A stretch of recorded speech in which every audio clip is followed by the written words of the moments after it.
This is my third time on live today, I think. Boy, do we have a time last night. Y'all, I have a story time for y'all. I'm gonna wait for y'all to get in here because what I just experienced, I've never in my life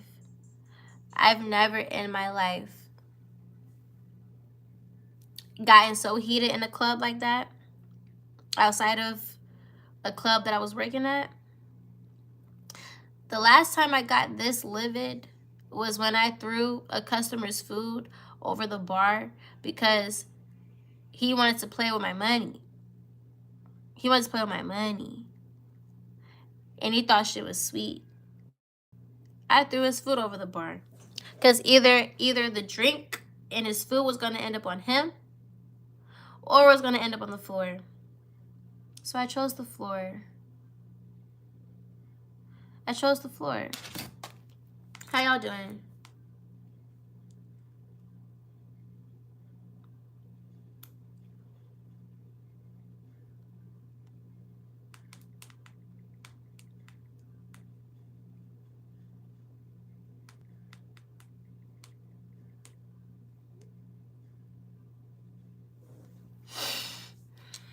I got a story time for you guys. And if you're ever in Atlanta, do not come to this place.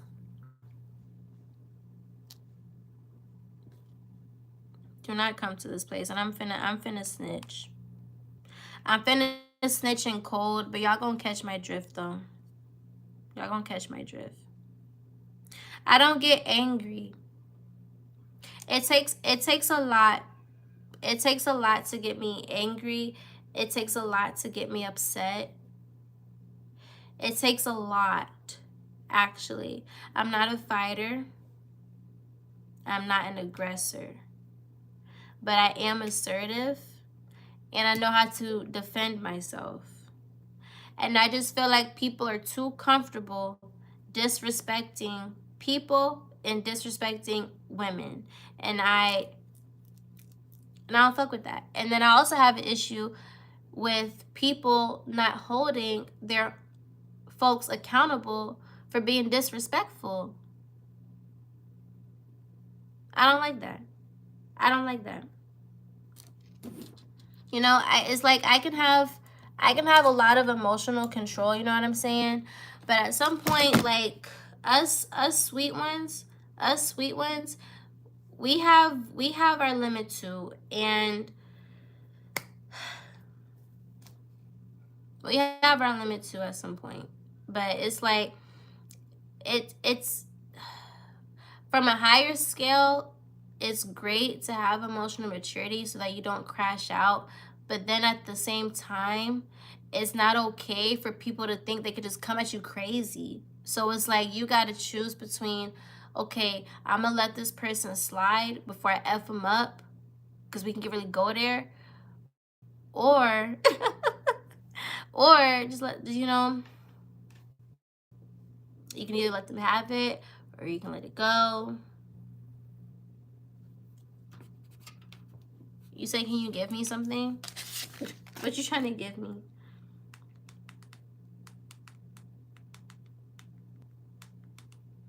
You're so pretty. Thanks, Stuart.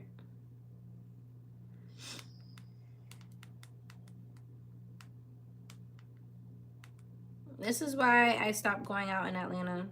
Unless it's like certain type of things. But people really be tripping. I would rather deal with a slow night at my club than deal with what be going on in these clubs in Atlanta.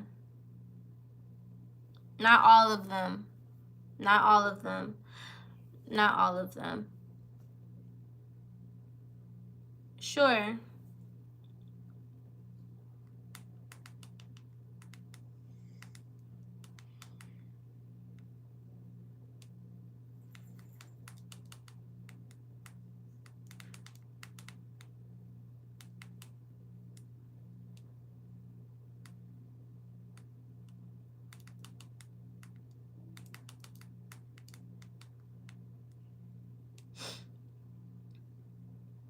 Like, you know how angry you gotta be to start crying?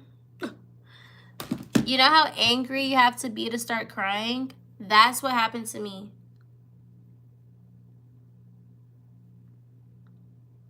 Do I think it's weird to like tickling?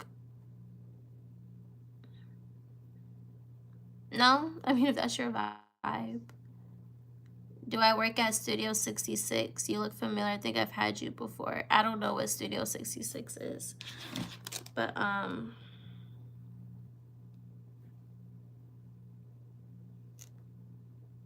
on.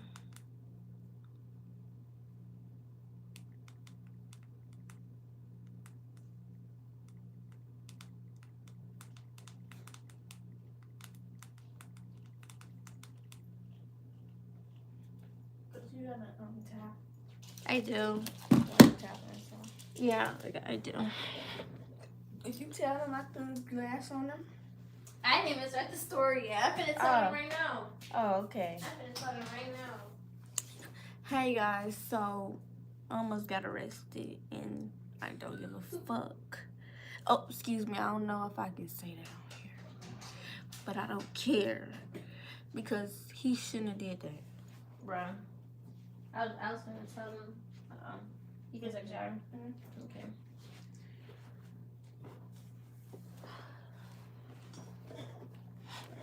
But y'all, okay. Yeah, no, it's not weird for you to like tickling if that's your vibe. Okay. Let me tell you guys what happened. All right. So boom. Me and my cousin, we go out tonight. Okay. Hey, Free from Illusions. Me and my cousin, we go out today. We had a really great time where we went. We got invited out to go to this fundraiser type of situation for some folks out of state. And it was really nice. It was really cool. And then after that, we go to another spot. That spot was cool. You know, we're just smoking cigars. We ate a little bit. Everything was fine. Everything was cool. So boom, we leave that. My cousin and I, we go to another spot. I tell her, well, it's still early. It's a little bit after 12. Let's find something else to do. I tell my, and I'm a name drop. I'm a name drop. I don't care. I told my cousin, like, hey, let's go to Johnny's Hideaway. If you live in Atlanta, then you probably have heard of Johnny's Hideaway. If you haven't heard of Johnny's Hideaway is a club in Buckhead. And it's a fun time. But you gotta spiritually protect yourself, which I'm going to do when I get off of live. I'm going to cleanse my energy. Because in that environment, you have a lot of drunk, lustful people. And if I'm being completely honest, a lot of girls go in there thinking that they're going to go in there and they're going to find a trick. Girls go in there thinking that they're going to find a trick. And I can't talk about everybody's, you're very nearsighted, very. And I can't talk about other girls' experiences or whatever the case may be, but a lot of girls have this philosophy, hey, if you go to this place, you're going to find a trick, you're going to find a sugar daddy, whatever the case may be. Me personally, I don't think that a sugar daddy is someone that's giving you a couple $100s. I don't think that a sugar daddy is someone that's going to pay. Like there was one time I went into that club. And a girl told me that somebody has sent her $50 to leave with the dude. I don't know. I don't know what else she was gonna get. I don't know if $50 was just on some F-it type situation. I don't know. But that basically gives you a gist of going on, and people like to go in there to be on that type of time. Okay, you have swingers that go to this club. There was one time, so I'm gonna be honest, when I first started going to Johnny's, I started going to Johnny's Hideaway, I want to say in 2022. Because you can't be underage and be in there. They scan ID, so I had to be 21. Was I 21? How did I get in there? Was I 21 the first time I went in there?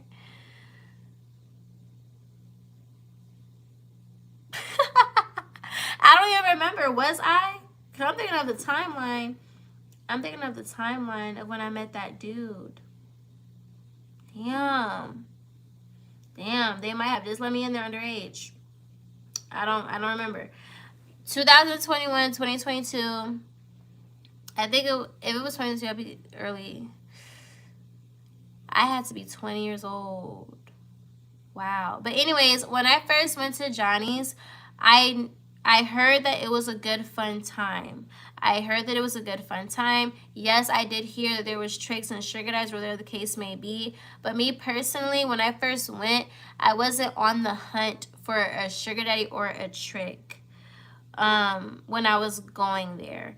Obviously, when you go out and about as a woman in Atlanta, you can easily come across someone that will pay for your drinks or pay for your food.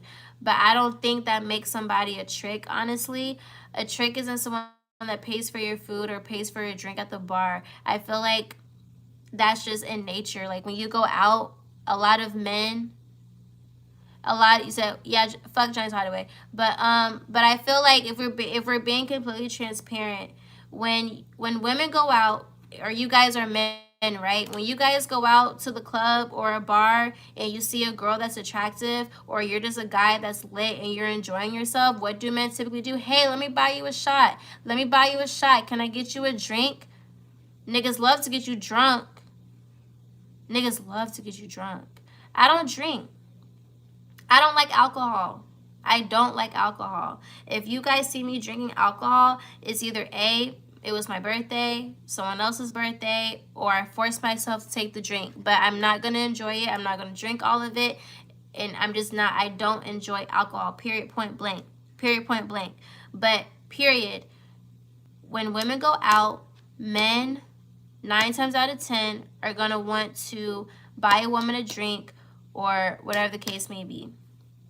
Okay, so me going to this establishment when I'm gonna assume I was 20 years old when I went. Even though it has to be 21 and above, I don't know how I got inside, because now that I think about it, they scan your ID, so I have no idea.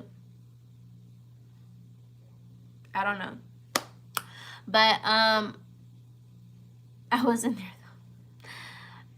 in there though. And the first night I went there, I actually had a good time, not gonna lie.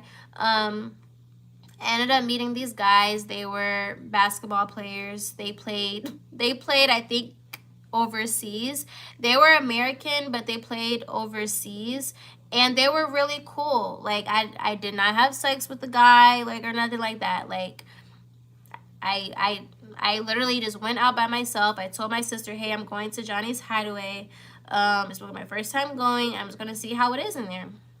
I go, I meet these basketball players. They were cool. I spent time with them after. Nothing crazy happened. I got breakfast and I took my ass home. It was nothing crazy. It was nothing weird. I didn't have sex. I didn't get paid for sex. None of that happened. I had a really cool, cordial time. So I was like, okay, cool. Let me try and come back again. Now, even though, like, in Johnny's, so what I like about Johnny's is that they do have a dance floor. They have a disco. So you're going to be dancing. You know what I'm saying? And that's really good. Like, it's good to have a place in a club where you can dance, where, you know, we are going to be bumping into each other, but nobody's going to fight or look at you crazy because we understand the environment that we're in. You know what I'm saying? So cool. I went to Johnny's another time. I went during the daytime. This was back in 2024. When I was on my ass and I couldn't do nothing, I went there during the daytime or whatever. People that own stuff come during the daytime or whatever. So at this point, I'm like, okay, let me see what's here during the day. Maybe it's more calm, cool, and collected. Maybe I will come across someone that's cool. I'm not gonna be ashamed of that. But my thing is, I never had my mindset on selling cat. Like, the type of industry that I'm in, I don't sell it in that way. You know what I'm saying? So when I go out and about, I'm not thinking, hey, who can pay me to do this for the night? Like, that's personally not my alley of finesse. I like to think longevity. I like to think, okay, I'm just going to date someone that actually cares to provide for me. That's how I rather go about it. I don't go about it like, hey, I'm finna link with you and you finna pay me to do this with you right here, right now. I prefer to not go that route. And it's not dogging one that does it. I mean, I'd rather get paid to do it than do it for free. I've been stupid enough to do it for free by someone that don't even like me. So it's like, I'm being transparent, like, but we're all women, like, we've anyways, that's but yeah, but I'm just being for real though. Like, as women, like, this might not match people's moral code, but on the real, after a certain age, you start to realize having physical intimacy with someone that doesn't like you, can't do nothing for you, can't benefit you in the long run, is not going to do nothing for you. So if you are going to do it, at least make sure you're getting provided for. But let me emphasize, there's a big difference between getting paid for it, as if you are a prostitute or an escort, versus being a woman that just wants to date a provider. And I came across a video where somebody was talking about how, unfortunately, a lot of women that want to date providers, that want to date men that actually like them, they end up unfortunately becoming an escort or a prostitute. But I feel like the root of it is they just want to be with someone that actually cares about them. Because as women, we've dated guys. Everybody's story is different. But for the most part, you're going to come across some bad apples. You're going to come across some dudes that ain't shit, that can't do nothing for you, that don't like you, that play like they do like you. And unless you're put on game, you're not going to know any better. You're going to get emotionally attached. The whole nine. And I can attest to that myself, my personal experience. You know what I'm saying? So it's like, once you realize that you don't want that experience no more with guys, then you switch to, okay, well, let me just give myself to someone that actually does care about me. But unfortunately, in today's age, a lot of girls are trying to go about it from a sex work perspective. And I can attest to that because I work in nightlife. I deal with tricks all in and out the club. But you can't treat a regular guy like a trick. A regular guy is a regular guy that just has values and morals and genuinely values the woman that he's dating or dealing with. He's not a trick. He's a good guy. He's a provider. Boom. But anyways, back to the story. So boom, the second time I went to Johnny's, I went during the daytime. It was cool. It was fine. I ended up mingling with some people there. Like, everything was calm, cool, collected. And then I remember that same day I stayed over, right? And I had a lollipop. If you know, you know. In Atlanta, when you go to the hookah lounges and things like that, there's always a lady in the restroom, and she has candy, she has wraps, she has snacks, gum, whatever, like lotion, body spray. Like, she has, like, you know, little stuff. And damn. But yeah, so yeah, I got my lollipop from her and I just kept it in my purse, you know what I'm saying? So when I was at Johnny's, the two last times I was there during the day, I stayed over because I had nothing else to do. My ass was hurting. I couldn't move. So boom. You say you subscribe? Thank you. But yeah, so I had a lollipop. I'm eating my lollipop. And this girl, this older lady that I'm talking to, I want to make sure y'all can't see my cousin. This older lady that I'm talking to, she's like, ooh, I know what you're doing. And I'm like, what are you talking about? And that's when I knew. That's when I knew that they take this whole stuff seriously in this place. Because how is me eating a lollipop making it seem like I'm trying to get somebody to pay me to fuck them for the night? How do we get there? it's one thing to be sexy eating a lollipop. Like, I get that. Like, again, I work at nightlife. I get it. But in that specific environment, the energy that is drawn to that place is people that be on that type of time. Okay, cool, whatever. Right? So then I don't go for a while. I really don't care to go to Johnny's because I always get shown why I don't want to fucking go. So boom, I go one last time after that experience, right? I go there. I was there actually with a homegirl. So maybe that did happen this year. Maybe that did happen February 2nd. And that matters for the story that I'm telling you guys. But the last time I was there, I was with one of my old friends, and we met these two guys. They took care of everything, and everything was fine and merry. That was the end of that. That was the last time I stepped foot in that place prior to tonight, okay? The last time I was there, I noticed that I had a charge on my card from that place. I didn't buy nothing. Why do I have a charge on my card? Why do I have a charge on my card? I didn't buy nothing. I barely remember taking my card out.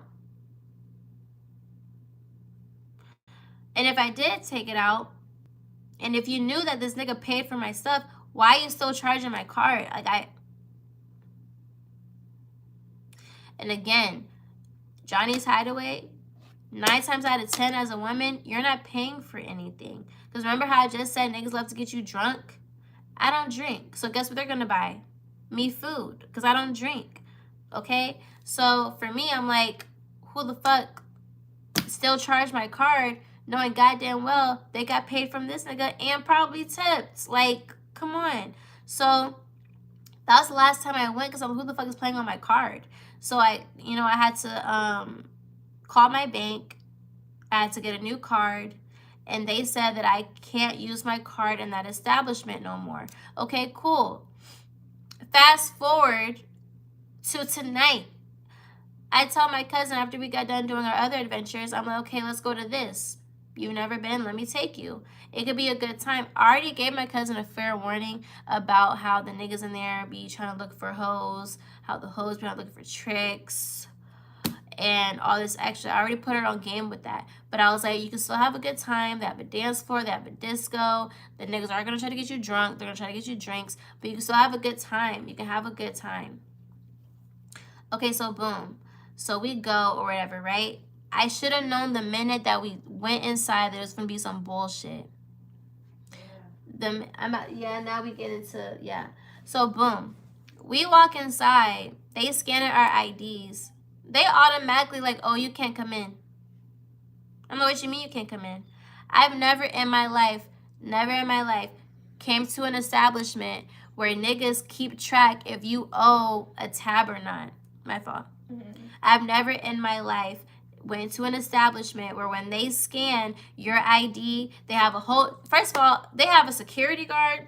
No, they have an officer, a security guard that's checking the ID, and then another security guard that is scanning IDs, whatever. I don't know. But it's 3 niggas at the door. Okay?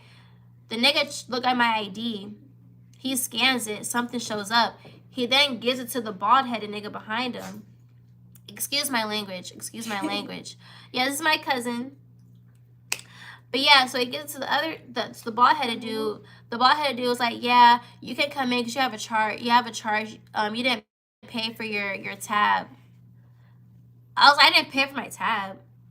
I'm like, what are you talking about? I didn't pay for my tab. I haven't been in here in like almost a year. So we going a little back and forth for a minute, but I'm trying not to do too much because I'm just like, scratching my forehead. So then I tell him, unless you're talking about the time I came in here and you niggas used my card somehow and I had to call my bank and call fraudulent activity on my card because I did not pay for nothing. A nigga paid for my shit. paid it in full, and signed the fucking receipt, how is my card still charged? You already got paid, Mr. Bartender. Why is my card still charged? And the nigga had a friend with him. I'm not tripping. I don't drink. I'm sober.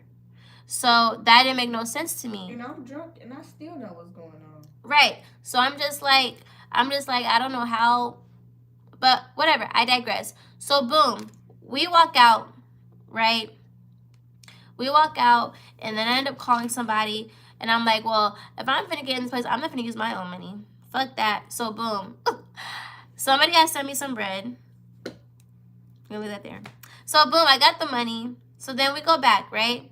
So boom, we're walking around. Cousin's having a good time. She's dancing or whatever. Everything's good. Da, da, da, da, da.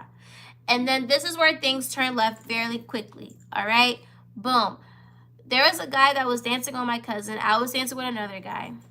And then I left that guy to go see where she was at with the other guy. They end up finding me, right? So then the Italian man, he actually started trying to talk to me or whatever, right?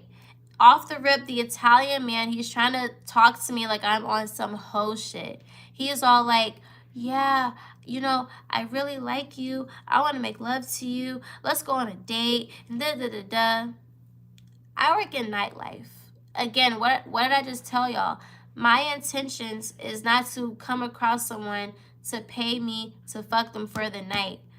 My brain is on longevity. If you really fuck with me, you saying that you want to make love to me and all this extra drunk stuff, how about you take care of my rent that's due on Saturday? How about that? If you really want to make love to me, make love to my rent that's due on Saturday. Okay? Because at the end of the fucking day, you're lying. You don't want to make love to me. You want to make love to a stranger? You're drunk as fuck. And then on top of that, if you really loved me, you would do whatever for me. Because I don't believe a man's going to do anything for me man, I'm so happy my frontal lobe developed. Sprinkle, sprinkle, Shira 7, we love you. We love Shira 7. That's exactly why we're not getting finessed no more. As a grown man, you cannot tell me that you want to make love to me and not want to pay for my rent. Like, it don't make sense to me. You can't want to make love, share love, do anything in love if you don't want to make sure that I'm straight. And rent is nothing. That's just to see if a nigga's going to send you some bread. But at the end of the day, forget all of that. The root is men will say whatever out of their mouth when they're drunk to see if they can have sex with a woman. That's just what it is. That's just the game.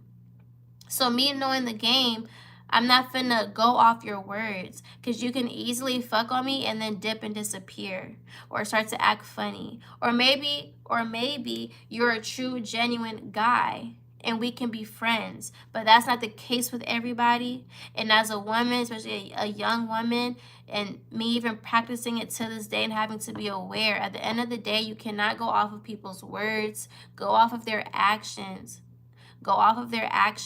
And no man is worth your body if he cannot take care and nurture you. That's why I tell myself I'm only stupid for one person. But I digress. Anyways, so the Italian man, he's like, yeah, I want to make love to you. I want to take you on a date. I'm like, I got to go to work. He's like, you got to go to work? I'm like, yeah, I got to go to work. He said, what about Saturday? And I'm like, okay, well, rent's due on Saturday. So are you going to like, you know? And then he's all like, well, I don't care. Like, I'll help you with whatever. This matters because some guys that like to troll, or some guys that don't believe that men be giving women stuff, they like to project that they're simps or whatever the case may be. There's men that actually will come out of their mouths and be like, oh, that's nothing. I got it. I literally just got handed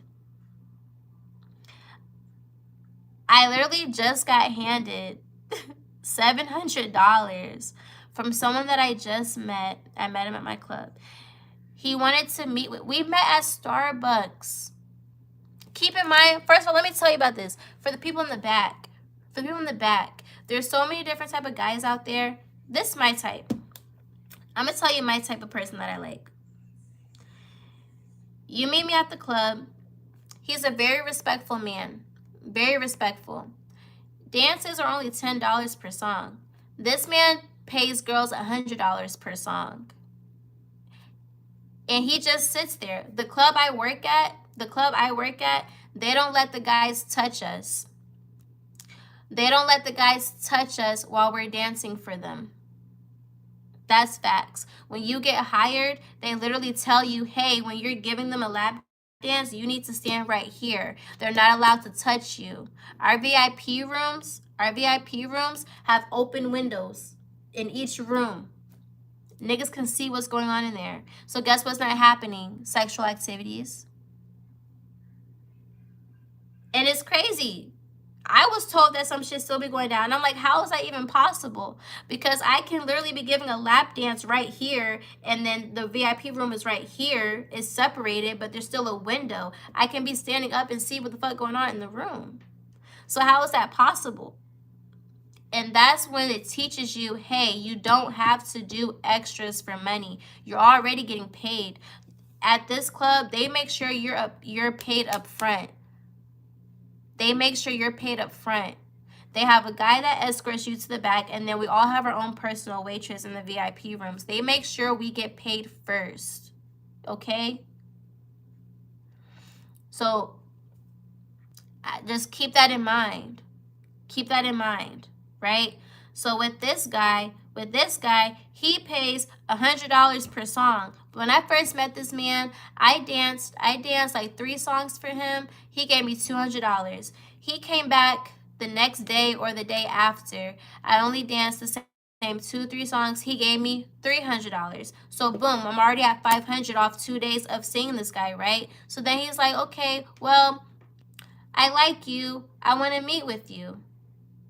I'm really busy though. So then, I'm like, okay, cool. You sound like a really sweet guy. Guess what? No bullshit. My cousin can literally attest to this. No bullshit. She was with me. Well, she wasn't with me, but I left to go get my money, and then I came back. We dead ass went to Starbucks. I'm not kidding. And this goes to show men treat you how you want to be treated for real. And then also you just have genuine guys. Guys generally have lives, that have real careers. They be really busy, and they generally don't want nothing extra from you. Of course, any guy's going to want to have sex with you, but all guys go about it differently. Some guys may want the sex, but they got too much going on. They just gonna take care of you because of how you make them feel. That's a real thing. I don't care what nobody say. I don't care what the trolls say. It's a real thing, and girls are living in that reality every single day. Period, point blank. Period, point blank. So with this guy in particular, he got too much going on. He can't, but I make him feel good. For whatever reason, I make him feel good, and we barely know each other. But he's cool, he's respectful, he's sweet. We went to Starbucks. We sat outside of Starbucks. I was there talking to him for 2 minutes. He slid me $700. So I'm already up I'm already up $1,200 from this guy, and this is my 3rd time seeing him, and we just met each other. That's what I like. That's what I'm used to. Coming across generous guys that just like to give out the kindness of their heart. They don't need nothing extra from me. And when you come across men like that, that raises the standard. It raises the standard for me, and that whatever. That's my philosophy on that. That's my personal experience in life. Whatever.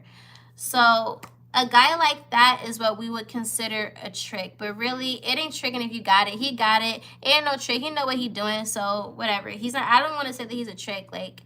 He's just a guy that likes to give girls money in the hundreds. when he has free time to do so. So, and no, after he slid me the money, I was like, okay, well, I'm about to go back out of town. He's like, yeah, I have to go out of town too, but it was nice catching up. Let me know when you're back in town, and then I'll see you when I see you. There's guys that are like that. They pay you whatever they can give you, want to give you, and then they go on about their business. Like, niggas got real careers. Niggas work for the government. Niggas work with wealth management companies. Like, dudes got real life stuff going on. You know what I'm saying? But anyways, back to the story. But all that stuff still matters in regards to my energy, right? So boom, you have the Italian man saying that he doesn't care about whatever. He'll take care of whatever I need. Because when he's saying all this stuff like, yeah, let me take it on a date. I'm like, I gotta work. Well, I'll take care of whatever you need. I tell him, you don't even know how much my rent is. I tell him a number. You want to know what the Italian man said to me? The Italian man, he was like, I got $500 for you.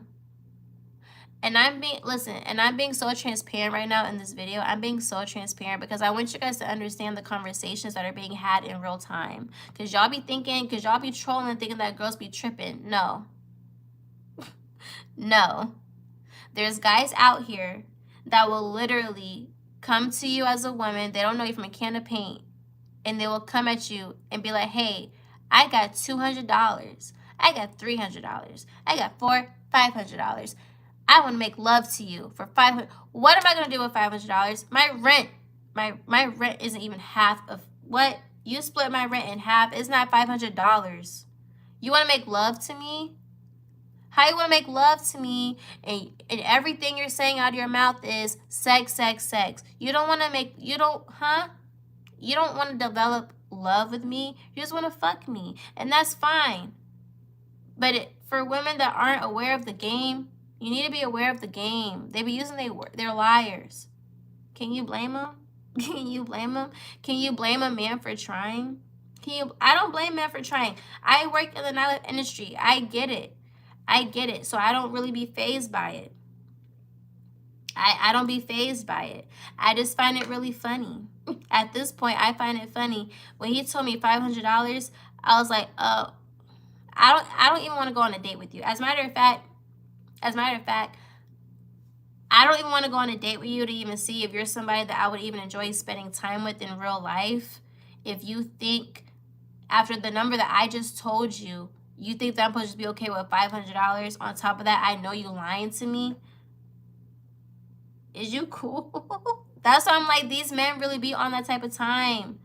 They really do, and it's so funny. It be so funny. And guess what? Well, let me buy you a drink. No, you can't get me drunk. You can't get me drunk because my answer is still going to be the same. I'm good. But anyways, so while me and the Italian are having that conversation, I immediately exit the situation, okay? After we're talking, after he's like, okay, well, how about Saturday? And I'm just like, okay. Hold on.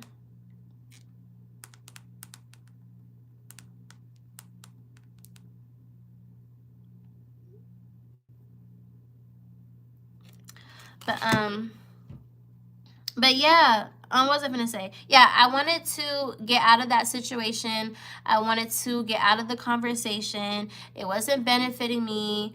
He didn't even seem like somebody that I would even want to go on a date with. You know what I'm saying? Like, I don't want to go on a date with somebody where if I tell you how much I need, you want to lower me to $500. I can get that on a slow night at my club. No, if we're dating, and also if you come at me a certain type of way, the bar's already high for you. But the difference is I'm not trying to F you for one night. I'm thinking longevity. I'm finna get you to invest into me. I'm finna get you to invest into me on a daily, weekly, monthly basis. That's the mindset that I'm on. I'm on longevity. Rent doesn't come once a year. It comes 12 times a year. So I'm gonna get you for 12 times a year. or something, like.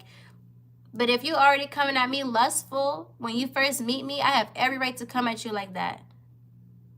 And then if we develop a friendship, then that's cool. But off the rip, if you coming at me lustful, I have every right to come at you financial. Because you coming at me lustful, you don't even know who I am. But I digress. Anyways, I get out of the conversation, and I see this table. It's 2 black guys and a white guy, right? I felt comfortable to go to this table mainly because I saw 2 black guys. And because of the club that we're in, guys want to get girls drunk anyway. It's a space that's really congested when it's packed. So either way, you're going to mix and mingle with people, you know what I'm saying? And that matters because in the story, the nigga wanted to use an. Let me get too far in the story. Anyways, so boom. I sit at this table with 2 black guys and a white guy. Okay?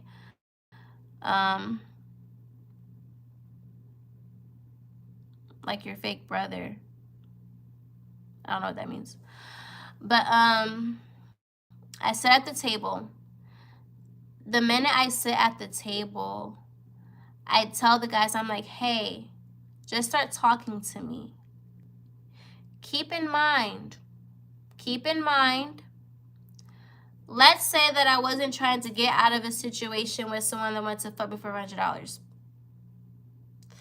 Let's say that I was genuinely trying to get away from somebody that was weird as fuck. Normally in these type of situations, right,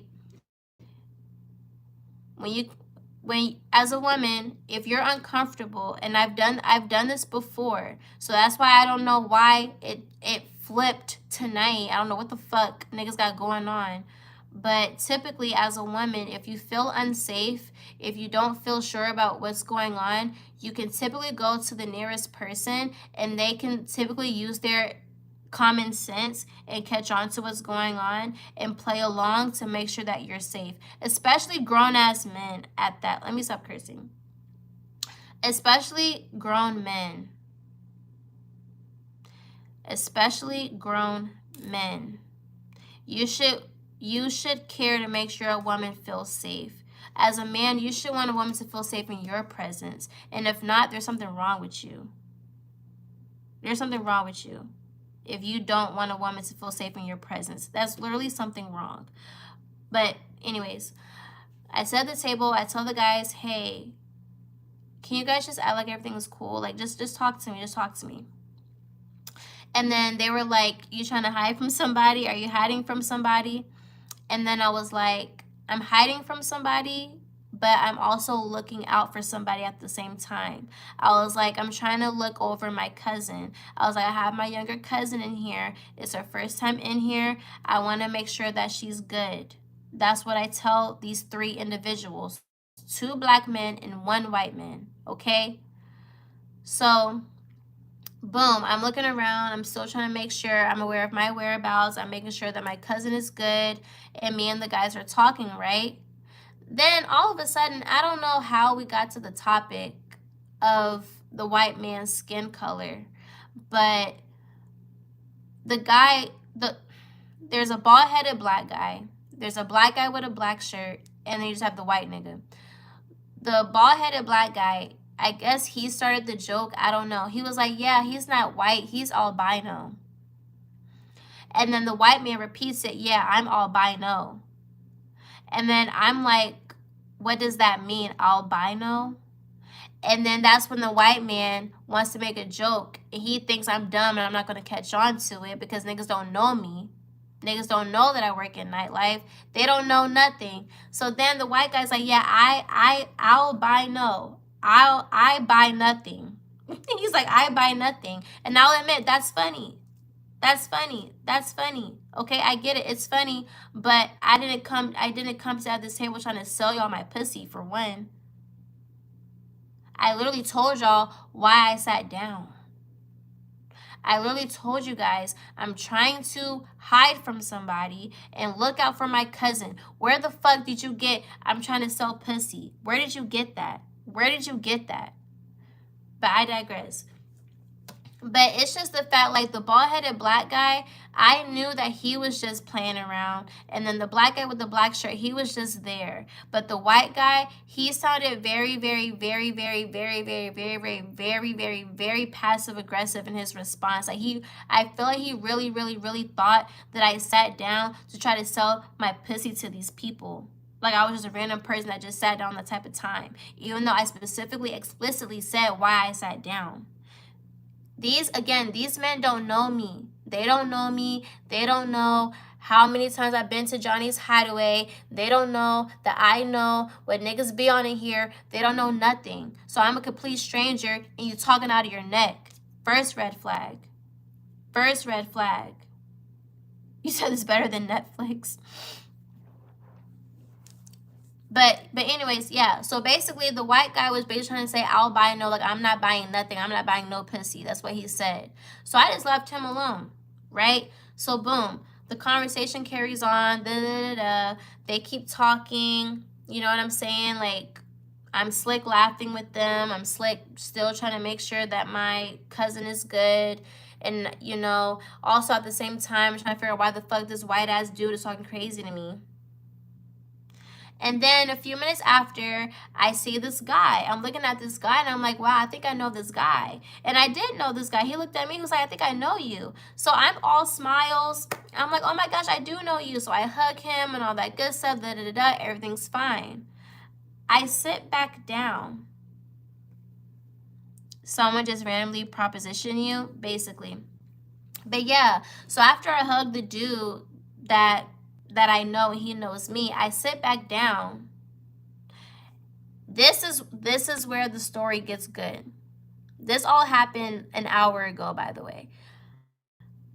I don't know how we got here, but the white-ass man had the nerve to say, you need to stop being a bitch. You need to stop being a bitch and get away from my table. You making me uncomfortable. You acting like a bitch. After, wait a second.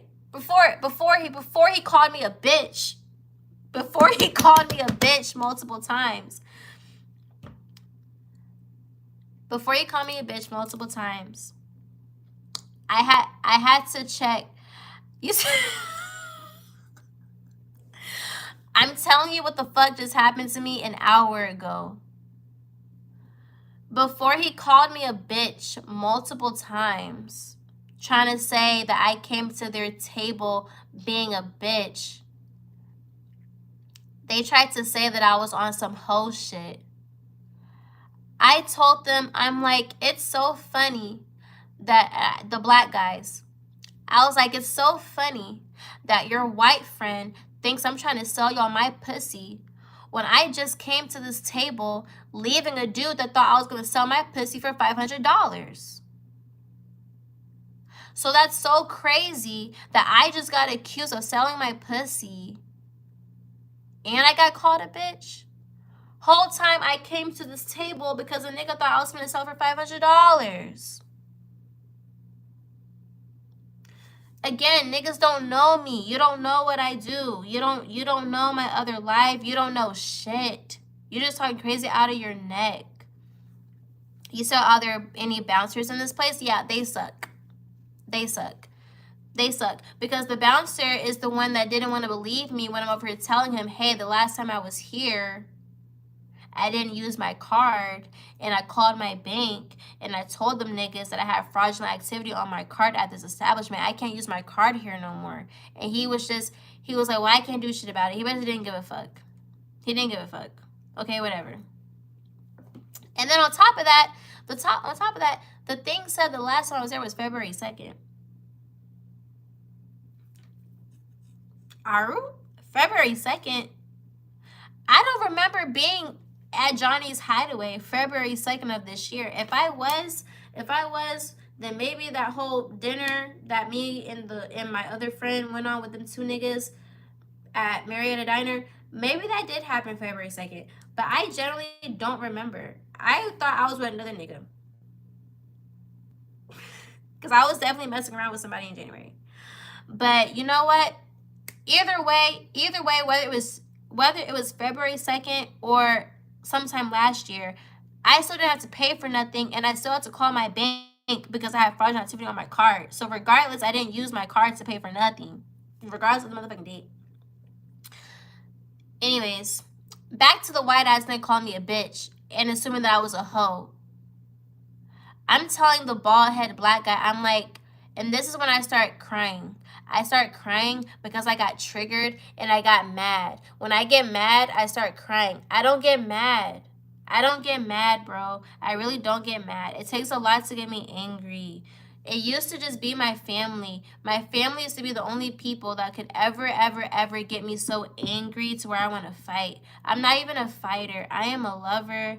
I know how to talk, and I know how to state my piece without having to physically fight.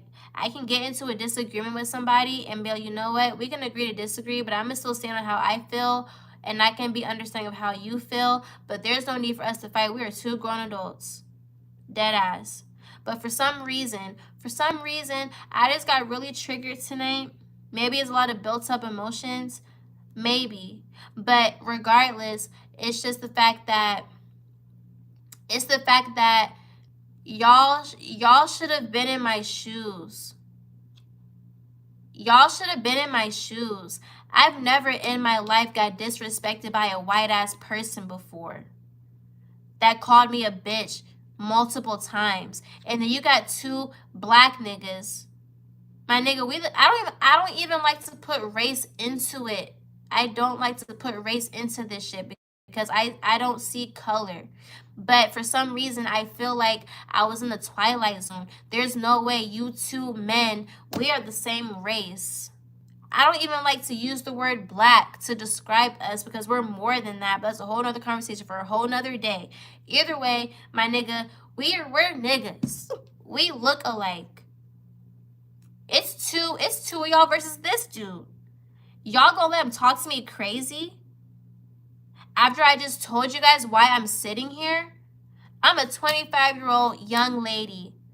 My cousin is 21 years old. I'm looking out for her. I just came to this table and I told the bald-headed black guy this as I'm crying because I was so angry. As I said, it's so fucked up that I came to this table thinking that I was safe because I was trying to get away from somebody else.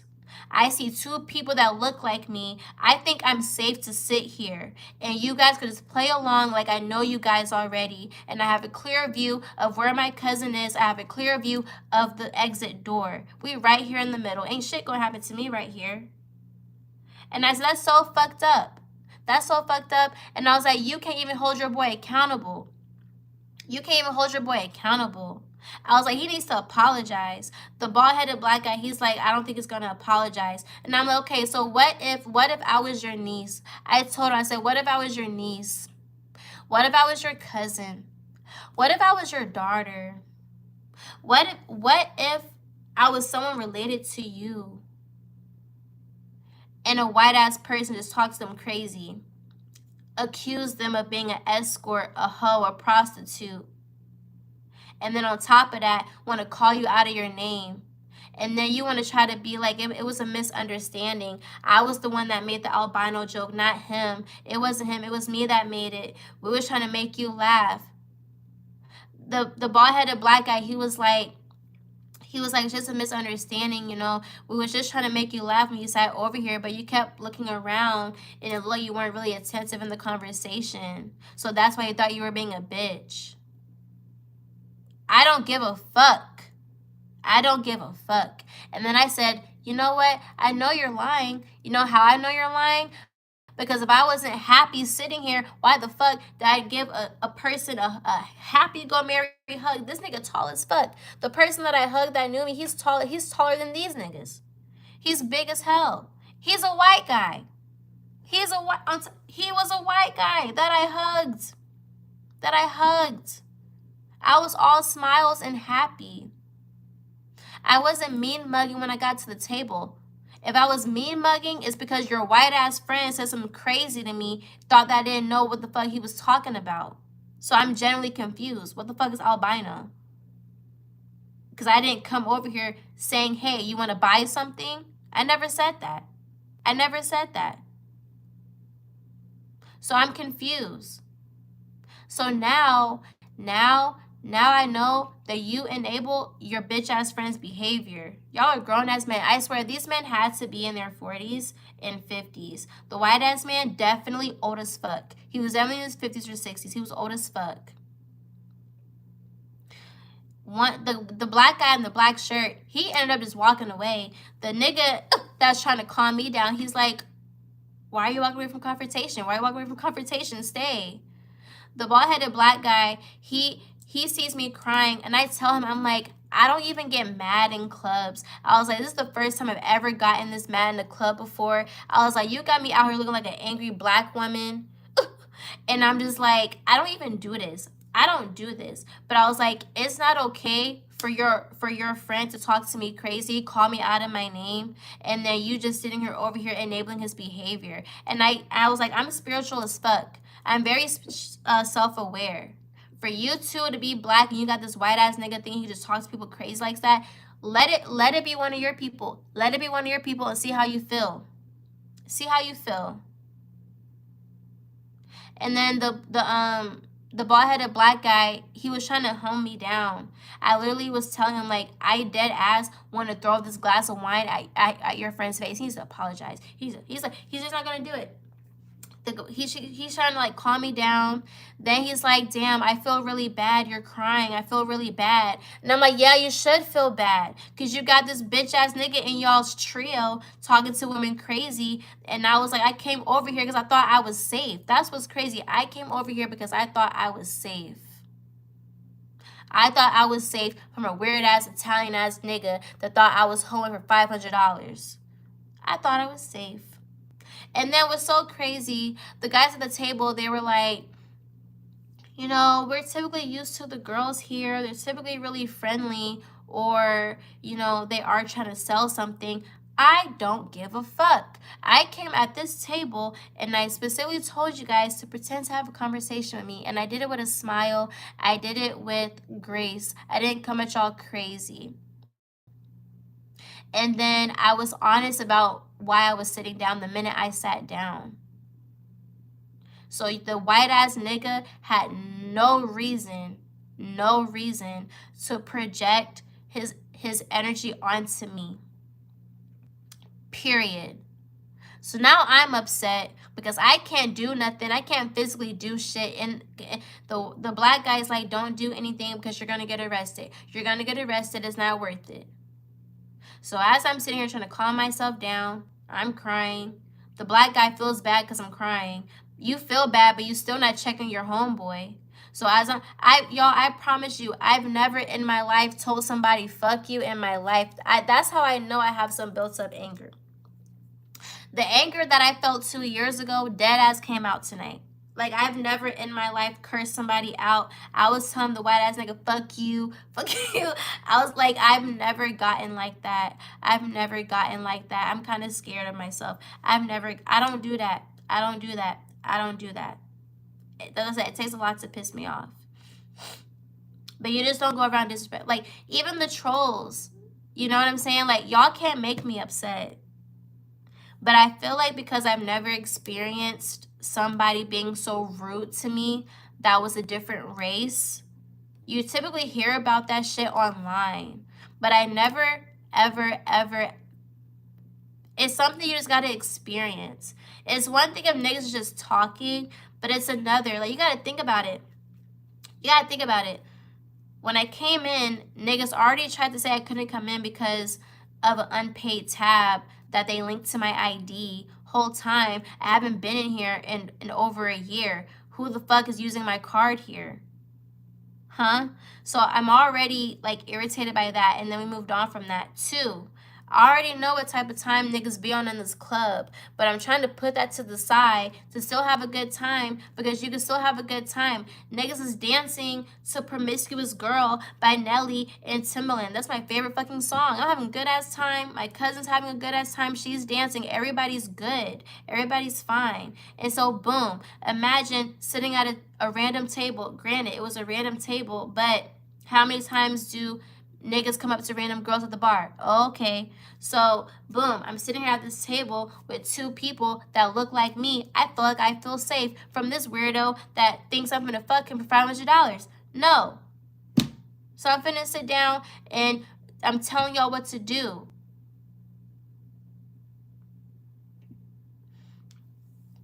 You said you don't know what we're talking about? I'm talking about what happened to me an hour ago at a club called Johnny's Hideaway in Buckhead, Atlanta. Fuck that place. But anyways, so after all of that, my cousin ends up finding me. This girl that we met outside, she was like, "Hey, your cousin's looking for you." My cousin comes. Guess what I do? I tell my cousin, because you got me fucked up. The bald-headed black guy, he was like, "Don't tell your cousin. Don't tell your cousin. You're just gonna get mad all over again." Like, the bald-headed black guy, he's really trying to de-escalate the situation. But my issue is, you trying to calm me down, but you still not holding your white-ass friend accountable for what the fuck he said to me. Fuck you trying to calm me down. You supposed to be a nigga. Be a real nigga about it. Why are you guys not holding y'all homeboys accountable for talking to women crazy? That's my issue. Are you cool? And then on top of that, he's a white-ass man. You guys are two black-ass guys. You gonna have a white-ass man hanging around y'all talking to women that look like you crazy? You just as guilty as him. Even though he was really, really sweet, the bald-head guy trying to calm me down, he was really sweet. But you got me fucked up. You got me fucked up because of your friend. So, boom. I tell my cousin. My cousin gets automatically upset. You say you're making this racist. I don't want to make it racist. I don't want to make it racist.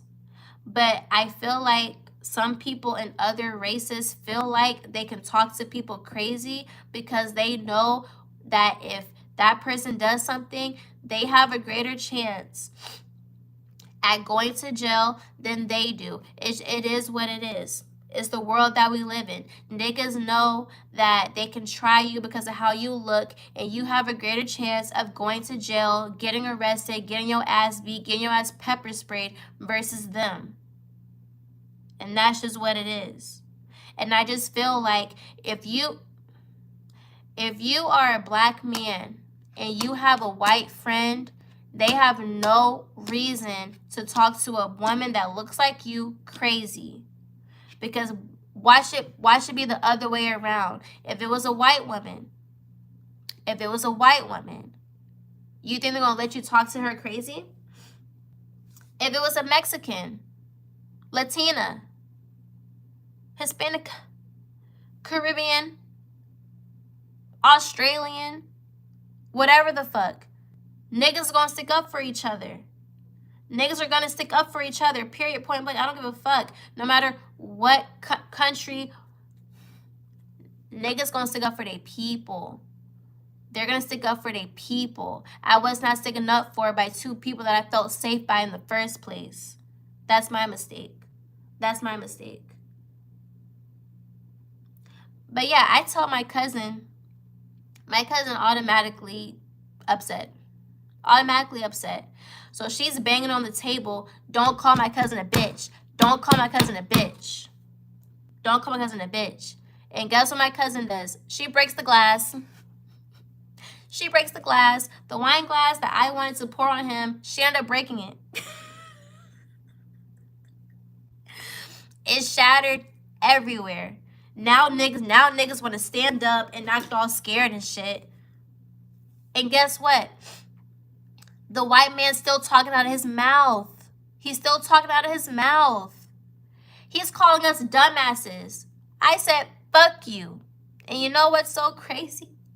whole, I be what, bro. I wanted to say so bad. That's why you gotta pay for pussy. Cause whole time you say, I'm not paying for nothing. You probably can't get nothing. You probably can't get nothing. Your only way to get it is to pay for it. Most likely. But I digress. You see, I'm a Gemini. I'm a Gemini, and this is what you guys are seeing right now is my other side. This is my other side. This is the side that I keep, you know what I'm saying? But anyways, he's still talking shit. He's calling us dumbasses. That fuck you, or whatever the case may be, right? So then I grab my cousin. I'm like, cousin, let's go. So boom, we walking out. Why the fuck? The story gets better. At Johnny's Hideaway. Johnny's Hideaway. I'm gonna say it again. Johnny's Hideaway in Buckhead, Atlanta. These people had the nerve to grab my cousin's ID, scan her ID, and then the bald-headed white guy from the beginning of the story, if you remember, he had the nerve to talk crazy to he talked to her in a very passive-aggressive tone, which I don't fuck with. Because how you gonna talk to somebody crazy and you don't even know what the fuck the situation was? Y'all are lame as hell. And that's why these people feel they can talk to anybody any kind of way. Because y'all niggas know that y'all protected. Don't let me be Kim Kardashian. The way I would have aired that bitch out, you're not getting no business. You're not getting no business. They scan my cousin's ID. And then the white guy's like, you now have, what did he say? He was like, you now have like a criminal, whatever the fuck, and you're not allowed to come on the property again or you're going to jail. But he said it very mean and very rude. And I'm just like, you're literally dumb as fuck. I get that this is your job, but you're literally dumb as fuck.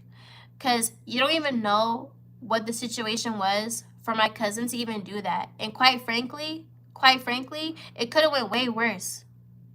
Criminal trust, yeah, they scanned her ID. So I'm assuming at Johnny's Hideaway, if you do something that they don't like, or if you break glass, they scan your ID, and then they keep it on file. So if you ever go back and they scan your ID, I guess you're gonna go to jail because now it's criminal trespassing. All because she broke a glass in my defense because a white man wants to call me a hoe and a bitch and be disrespectful as fuck towards me. Make it make sense. Make it make sense. Huh? What? Man, I'm like, this is why the signs were there. The signs were there to not ever go back to that bitch. The signs were there the minute that they wasn't gonna let me in over some shit that I didn't even buy.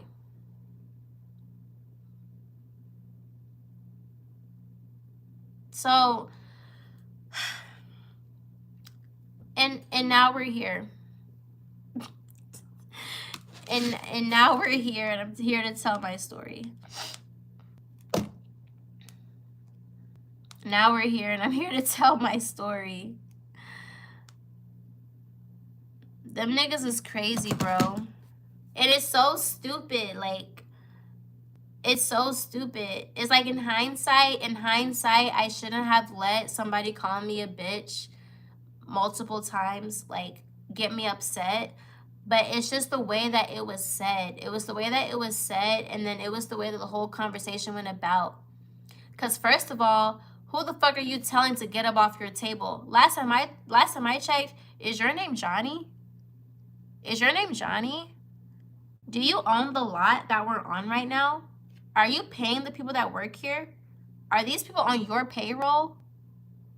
Are you the Johnny to the Hideaway? I don't think so. Who the fuck you telling to get away from your table because I make you feel uncomfortable? Bitch, you making me feel uncomfortable. Are you cool? Are people cool? Are people cool? People are not cool. They're not. And I feel like they think they can talk to you any kind of way because of how you look. That was really my issue. Like, niggas, and guess what? I told the bald-headed black guy, I was like, let it be anywhere outside of this club. Let it be anywhere outside of Johnny's Hideaway. That white man would have got his ass shot or beat the fuck up. Let him try that shit at Taringa City. Let him talk let that white man be in a club where it's predominantly black people. I wish he won't say shit. I bet he won't say nothing. Because you know why? Outside of those two black niggas that was sitting with that white man, everybody else gonna stand up for their folks. Let it have been my friend BB. Y'all met BB before. Let it have been my friend BB that he was talking to. It would have been a whole nother situation. Like, I tell him, I'm like, he gonna fuck around with the right black person and find the fuck out. You don't talk to people crazy. You don't call them out of their name. You don't assume they selling you pussy, for one, when they didn't even say shit about that. Nigga, you probably can't even afford me. Two, you don't call nobody a bitch over and over again that you don't know. Especially when I'm already irritated when I came over here, but I didn't project that onto you guys. I work at a whole club. I understand this whole tricking shit. Don't ever disrespect me. Please don't ever disrespect me. But no, I literally was like, he gonna fuck around and find out. He's gonna fuck around and find out, and he's gonna mess with the right person, and he's gonna find out. He's gonna find out. And I really pray he does. Because you don't do that. You don't do that. There's people that are crazier than me. There's somebody that probably won't have nothing to lose. So yeah. That's what happened. So moral of the story, if you ever come to Atlanta, don't go to Johnny's Hideaway because they just attract weird ass people. You can have a good time and dance, but I wouldn't trust engaging with people because you don't know if they're gonna come at you crazy. As a woman, if you're gonna go in that place, just know that niggas think that you're gonna be in there trying to be a hoe, and they're gonna try you for very, very cheap if you are one. And if you're not one, and you're just in there trying to have a good freaking time, they're still gonna project that onto you.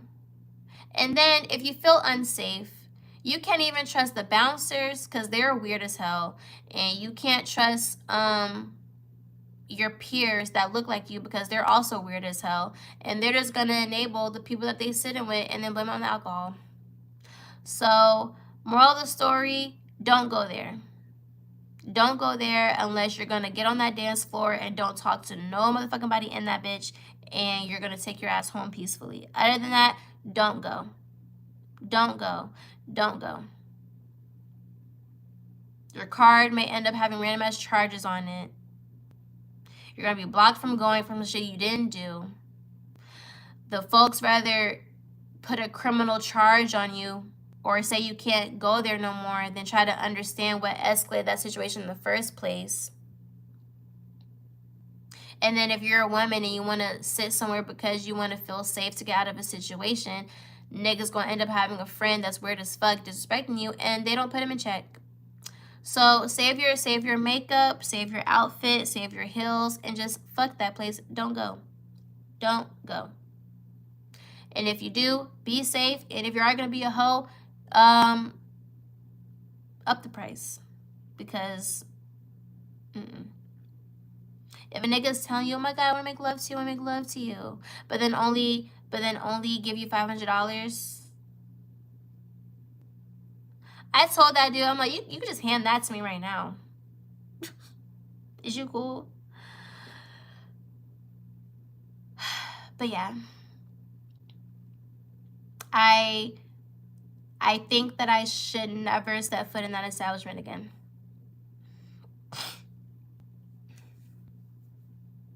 I really, like, I really feel like after tonight, I just got shown why I don't ever, ever, ever, ever, ever, ever want to step foot in that establishment. Fuck the whole, yeah, there's tricks there, there's tricks there. On the real, and this is what I had to come into awareness of as a young lady, as a young adult. At the end of the day, quality over quantity. You can't expect a dude to be, and this is not for everybody, you know what I'm saying? But when you go out to clubs, you can't expect every man to operate from his highest self. And when I say that, I mean not everybody is new sub and like the life. Thank you, Andrew. You say, yeah, don't go back there, clowns. Yeah, no, fuck them, for real. I wish I could put this story time on TikTok, but I don't even feel like it. Like, I'm not even gonna do all that. Like, YouTube is my safe space. But on the real though, it's like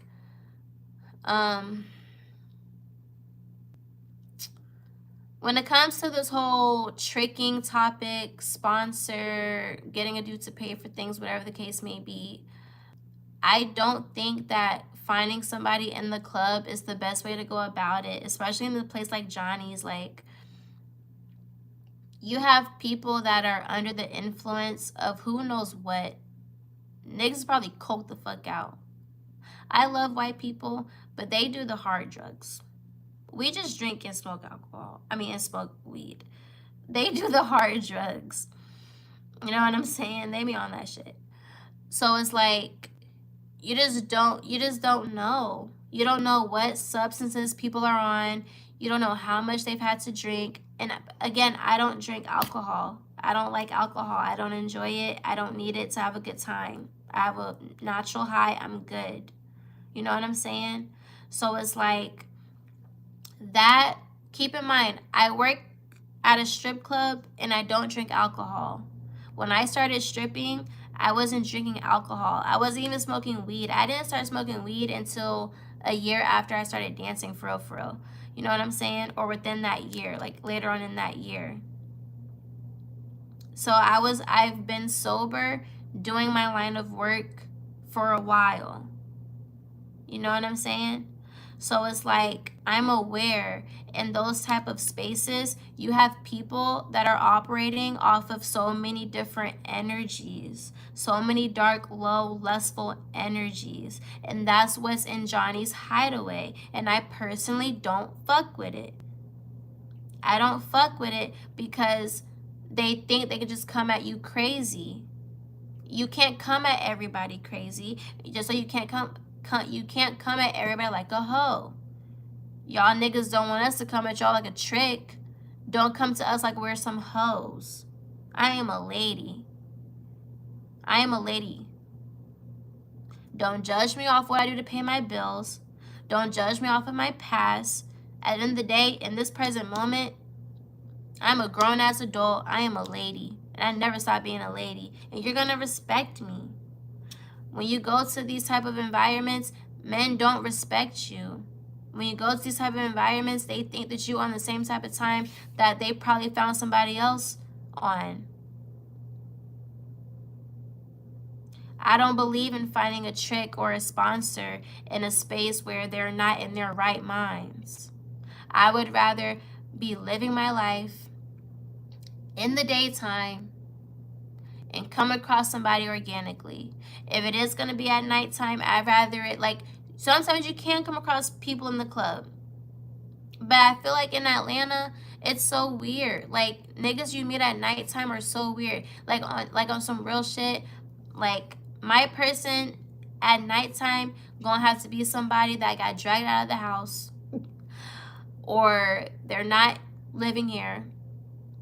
Or they wanted to go out because they want to just celebrate life and just, you know, but they're an actual genuine soul. I feel like those are like the only type of circumstances where I may come across somebody of substance at nighttime in the club in Atlanta. You know what I'm saying? But yeah.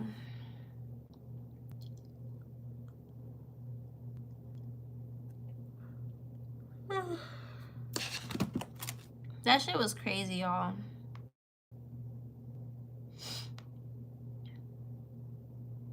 That shit was so freaking crazy. I've never in my life experienced no shit like that. I'm like, oh. I'm like, we still in the post-shadow phase of the retrograde.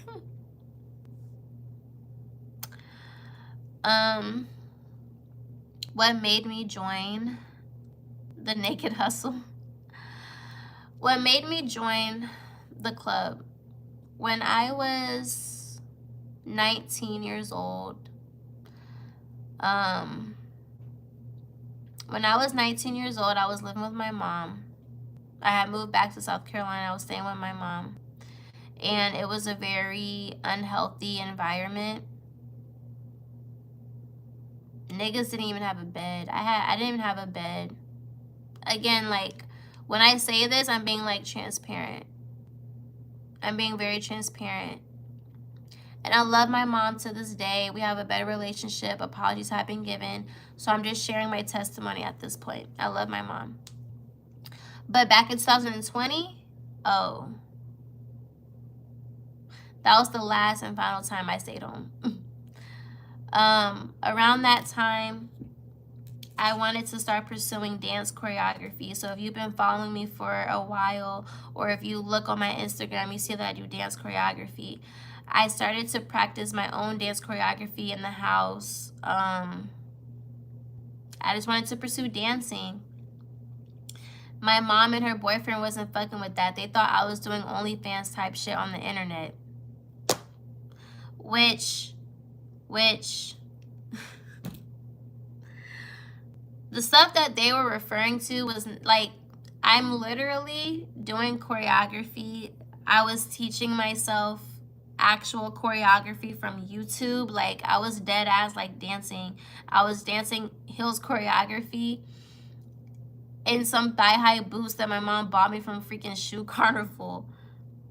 And I'm wearing shorts and a bikini top, or I'm wearing shorts and a regular tank top. Like, I'm dressing like the girls that dress in dance classes. What's my Instagram? My Instagram is See Me Living, CMELVNG. If you look at the pinned comment where it says join the familia, it says subscribe to Casually Me Streams. That's my second YouTube channel. If you guys can go subscribe to that. And my Cash App is $. You can see it right there. You want to donate. My Instagram is See Me Living, CMELVNG, and my Snapchat is CJ's Dance Life. All of that information is in the pinned comment. But yeah, no. So basically, I was doing that. I was just dancing in the house. My folks wasn't understanding of it. So then they stole my laptop. They stole my laptop, and that situation was so fucked up.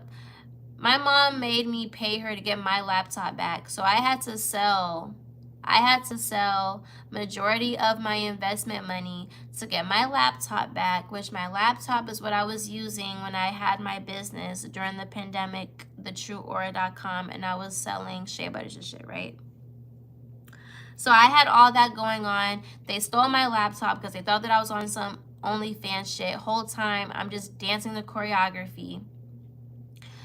And then I finally got my laptop back. My laptop stopped working. My mom was on some bullshit.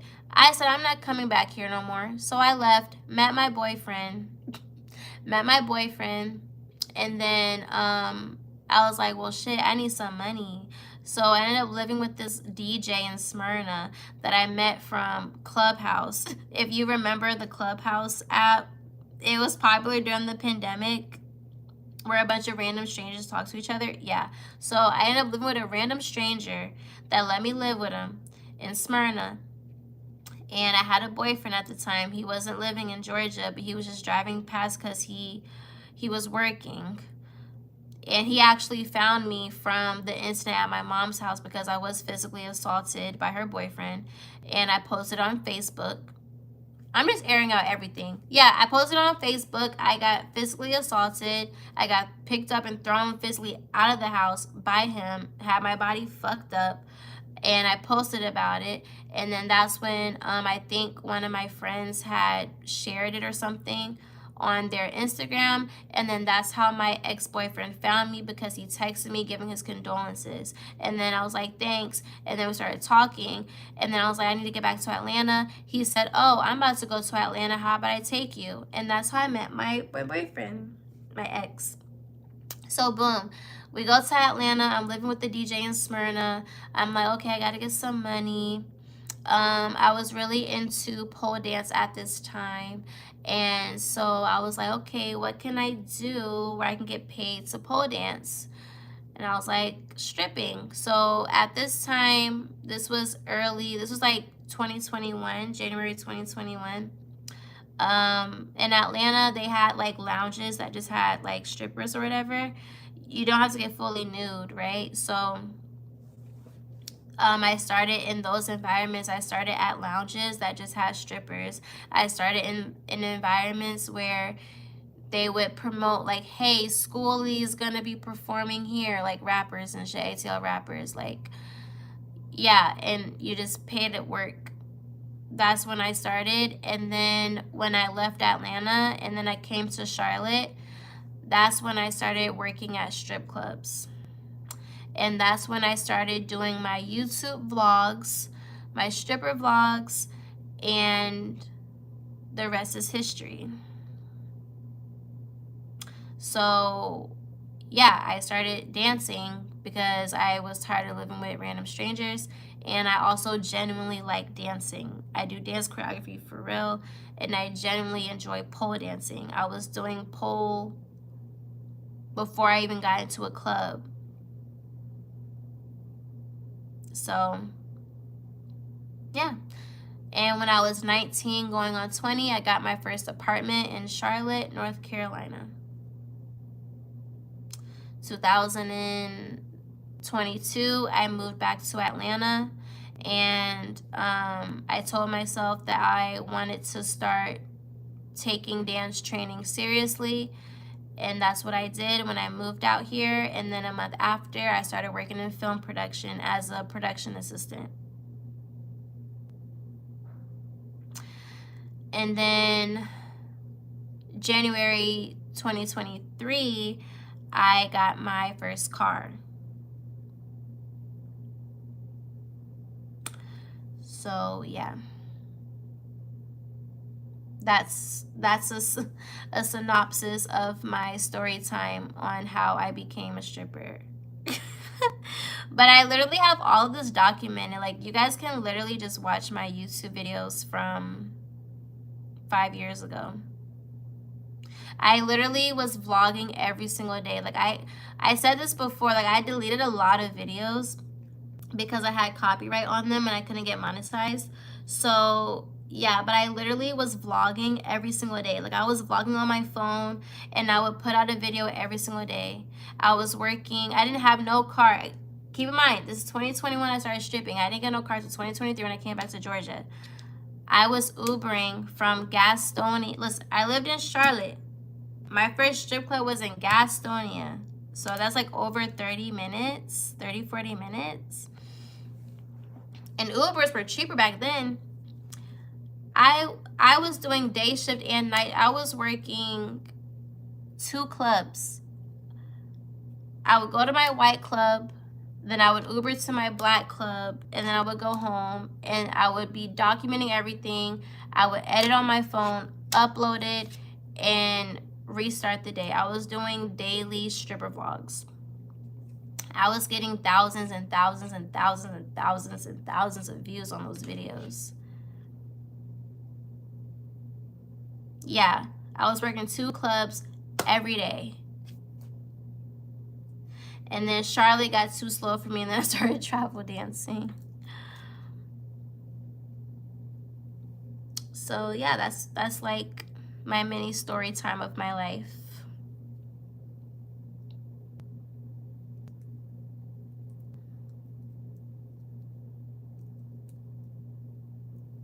You say you might be too invested. Y'all are funny. I like how you guys are in tune though. That's amazing that you didn't become like most women, became a dancer and sold herself for a little extra money. I'm not gonna lie. Working in Atlanta showed me a whole different side to the strip club world. It really did.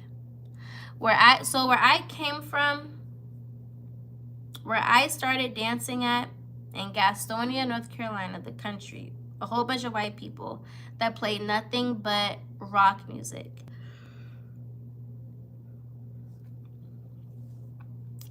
These folks play nothing but rock music. I started working in clubs where you couldn't get fully nude. I didn't even know full nude clubs were a thing. All we had to show were our titties. We had a small ass club. The stage is right here. The stage is right here. Imagine this is the stage. You got chairs alongside the stage. The bar is right here, and then you have the VIP area literally right like on this side of the stage, open. Niggas can see you getting your private dance right there. That's the type of environment that I started in. So what does that teach you? How to get money for what? Less effort. Well, after that, before I came to Atlanta, I started travel dancing. I vlogged all of this. You guys can go look at the videos. I vlogged all of this. I go to Tampa. In Tampa, the club I worked at, we had to wear pasties on our nipples. We couldn't even get fully nude there either. Niggas couldn't even see our nipples. We had to wear pasties.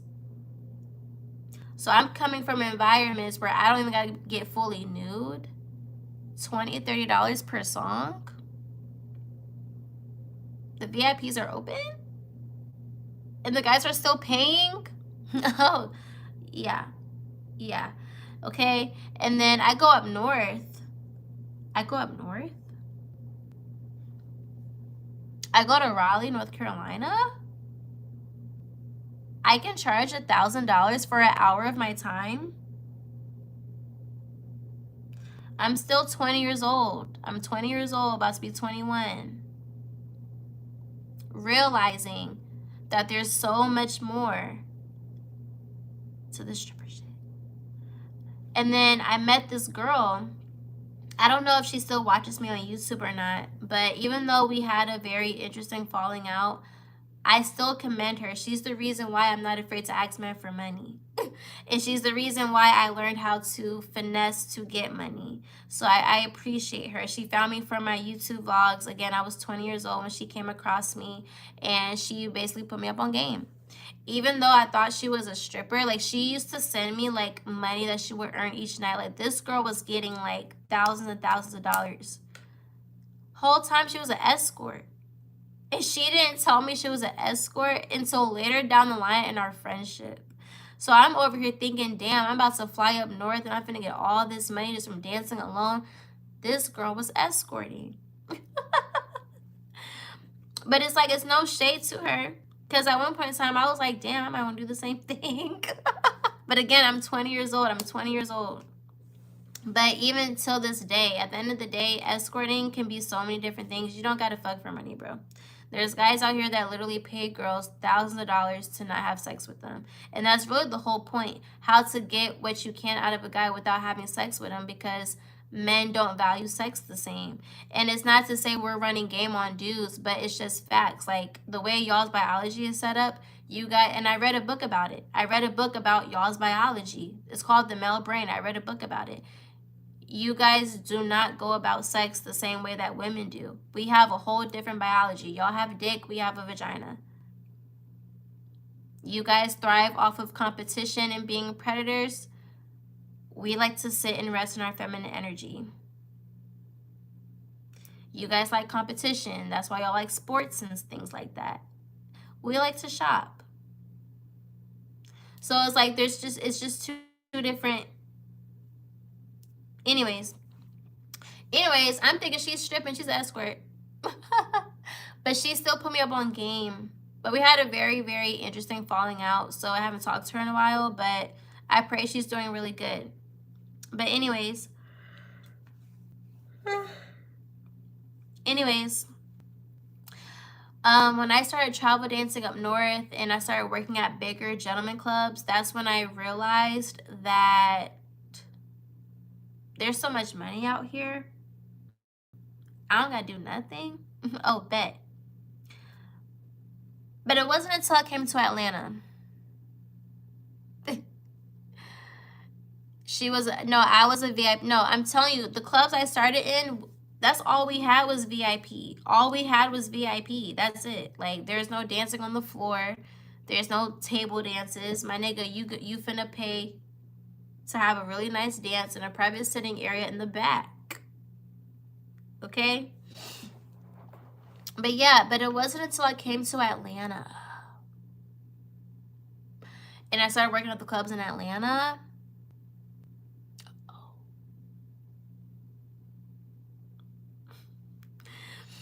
My first club in Atlanta, it was a $5 club. $5 per song, fully nude. Their philosophy is, well, the less money it is, the more they'll spend. And Atlanta's just known for full nude clubs, so fuck it. At my club up north, it was one club, but it was 2 buildings. So the second building was their after-hour club, and that's the club that would open when the main club was closed. That's how big it was, okay? They had an after-hours club. The main club was $23 per song. You go to the other club, the after-hour club, $50 per song, and they were paying it. And you could be nude if you wanted to. And I'm not lying. I'm not $50 per song. I'm not lying. I ran it the fuck up. I remember my sister and I went up there and we was coming through the airport with like $4,000 or $5,000. I remember I ran shit up on this guy in a wheelchair. I had a great time. With him. Me and that guy in the wheelchair had a great freaking time. I ran it up. I met my first trick up there. He gave me his credit cards to use for my Ubers and DoorDash. And that's when I first started flying first class. Haven't stopped yet. Used his card for that too. It was great. I was 20 going on 21, living the life. Like, I really got put onto how to use money how I want. You still got him? No, he said it was too expensive for him. He said it was too expensive for him. So he literally sent me $800 one last time. So because he didn't have like Zelle or Cash App or something, I don't know. So that's why he gave me his credit cards to link to my Ubers and things like that. But he also would send me $800 through Walmart to Walmart, like pay to pay. Like, Walmart has this thing where, dead ass, I didn't even know, he put me onto it. So basically, you can go to Walmart and you can send somebody cash in a whole different state. I didn't know you could do that. So he was doing that, and I was getting $800 from him every now and then, on top of me using his cards. And then at some point, he said I was getting too expensive for him, so he cut me off. But then he would still reach out to me. I think the last time we talked was probably like a year ago. And he still would check on me and talk to me or whatever. He's sweet, but whatever. But yeah, so that club, the $5 club, full nude. It's hot as fuck. I only did day shift though, and I think that I vlogged that as well. I'm pretty sure I did. He was sick in the head. Actually, he wasn't. He worked at the post office. He told me he worked at the post office, but I really don't believe how true that is, because the amount of money that I was getting from him, I'm like, this how they pay y'all at the post office? I'm like, y'all getting that bread. Was he lonely? No, he had a family. But anyways, so yeah, but that club, the club I worked at in Atlanta, I never got anything less than $400 for day shift. I only did day shift at that club. Um, but yeah, and then when I ended up moving back to Atlanta, I started working at a club, and it's $10 per song, but still fully nude. But that's when I had to understand like the culture in Atlanta, and that's when I had to understand that Atlanta is a whole different type of city when it comes to the strip shit. And it's like you really gotta know your value out here. And I'm really appreciative that I started dancing in a whole different city and state, because I really don't blame the new girls for thinking that they have to do stuff for a very low amount of money, because you gotta think about it. My sister used to strip, and that's not why I became a dancer, for the record. I didn't even know my sister was a stripper when I was living with her. That's how slow I am. I didn't even know she was stripping. She would come home late all the time.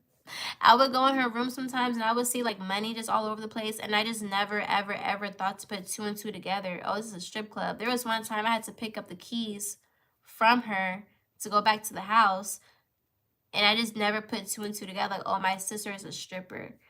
I just never thought about that. Also, I know how to mind my business, so who really cares, right? My sister taking care of me. But yeah, um, what was I saying? Oh yeah. The state and city that I started in showed me that you are getting paid to do less, and that's how it's supposed to be. So the current club that I'm at now, it goes off of that principle. You get paid to do less. The only difference is I'm fully nude, but that's because that's just how Atlanta culture is. It's full nude clubs. But they don't let the guys touch us. And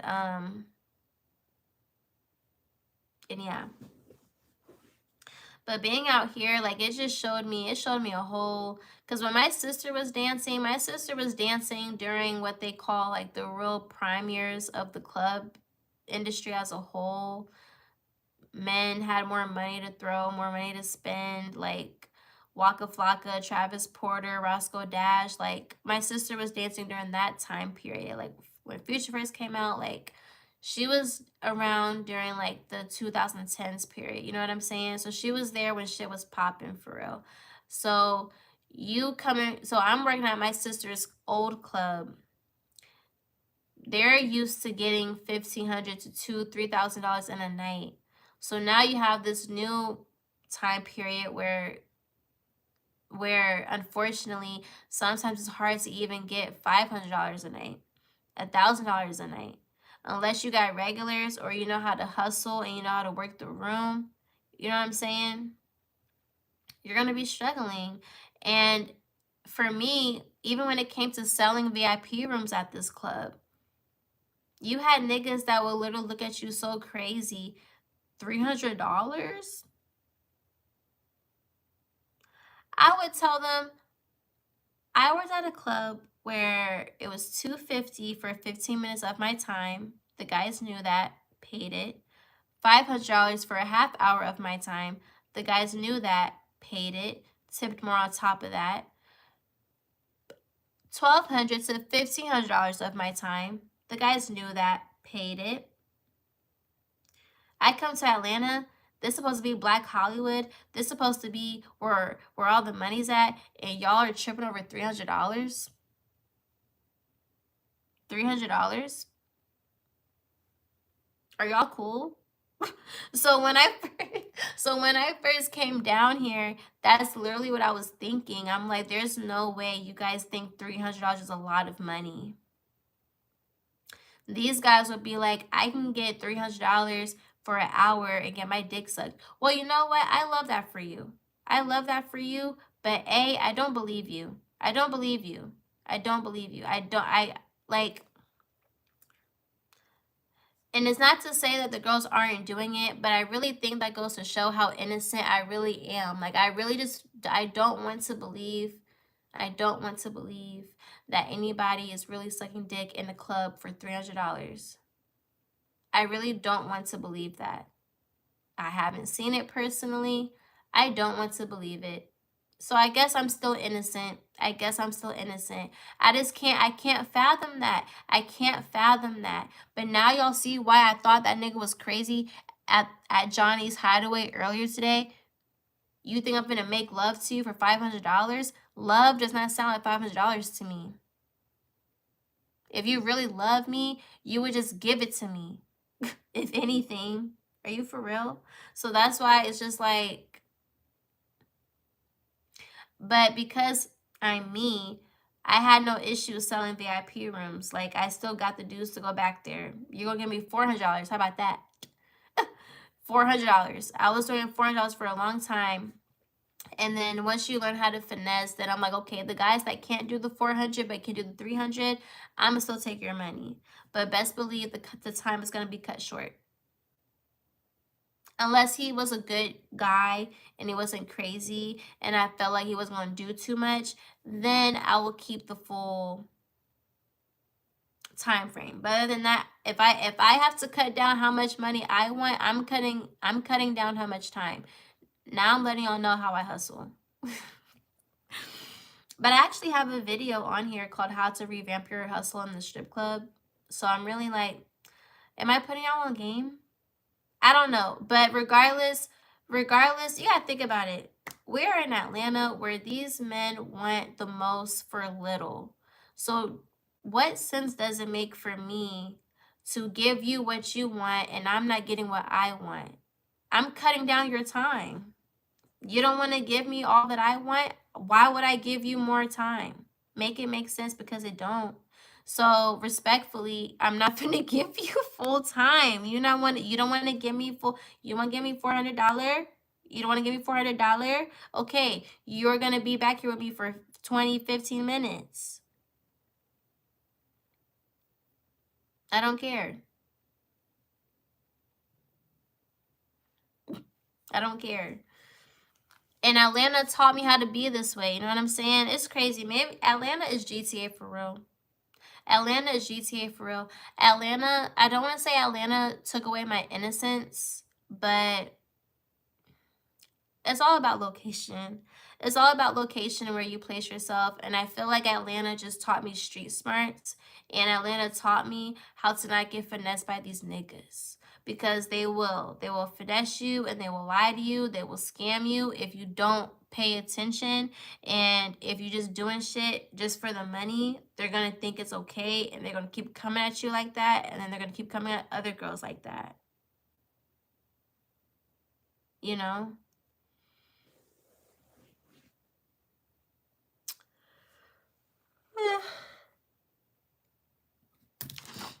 It's me still yawning.